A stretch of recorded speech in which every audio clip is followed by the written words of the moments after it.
welcome everyone. We're here on Monday, September 11th, 2017. I'm Matt, this is Desiree. We're here with your intermediate class recap. Just in case you were wondering what I was doing, we're very excited about Philly Swing Classic coming up this September. So if you're interested, ask us questions. We're really excited to be there. So today we're talking all about resisted release and posting. We started out with kind of a quick review of resisted release from last week. Basically the concept is that whenever I release my arm, there should be some resistance to it. So I can set that resistance at 0, I can set it at 10, which my arm is good, or I can shoot for somewhere in the middle. We had to try a 5, and then a 3, and then an 8. And you'll know with all of those things, for one thing, I'm not thinking at all about pulling my arms in. This is all about releasing my arm, is all about extending my arm. I don't want to think pulling backwards, because any amount of pulling backwards is going to feel very uncomfortable to my partner, as opposed to having resistance to the release, which actually feels quite comfortable to my partner. This is necessary for both basic patterns and more advanced moves. There will be some things that require a little bit more of this, but it's good for all patterns. So we tried that out. We had leaders do it, we had followers do it. The reason I really focus on this exercise is most of us, not just here, but in general, dance between a 0 and a 2. And I would say that you should really be shooting for between a 4 and an 8 in terms of how much resistance you have when you move your arm.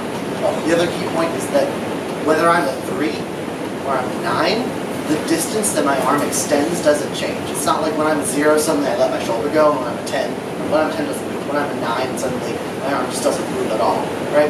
It still extends the full length. It's just about how much resistance there is on that journey. So we talked about that, we practiced that in terms of social dancing, and then we moved on to talk about posting. Basically, posting is kind of the concept where, similar to the anchor on a boat, I set this post, this now doesn't move. We both move a little bit away from that post, again with resisted release to our arm movement, which is what establishes the connection of West Coast swing. We talked about how leaders are not moving a whole lot. There is a little bit of backing up, but followers are doing more of the backing up. So we went through some patterns. We stopped on 4, 2, 4. And note here we're not really in connection. We're starting to get to connection, and then we develop it around 5 and 6. Just release paired as we release our arms. So we practiced that with patterns, and then I gave you guys some fun, new-ish moves that really utilize posting. So the first one we talked about was a push break, where instead of sending the follower back, the leader backs up. We stop the follower here on the 3 end. From there, I back up for 4, 5, and 6. We practiced that a bunch. We also talked a lot about follower technique here, how if followers are stepping before the leader, they're not really following. As much as they might be trying to help the leader, it's actually hurting. So really followers making sure that you're stepping after the leader so that you can pick up on subtle changes like this.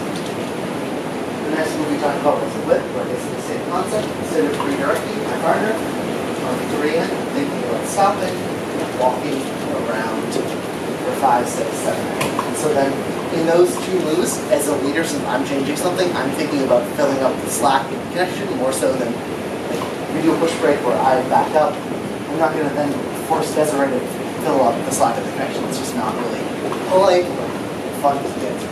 If you break the rules, that's totally fun every once in a while, but you need to get back to that neutral ground so that the dance conversation can begin again. It is super important to try these things out while social dancing, because so many of us learn these moves and then don't ever dance them socially. And so leaders, you don't then get practice leading them, and followers especially don't get practice following them. And followers start to auto-pilot and think that every push break is a basic push break. And so it's really great to dance these moves socially. We encourage you to do that. Thank you all for coming. Hope you had a blast. Yeah.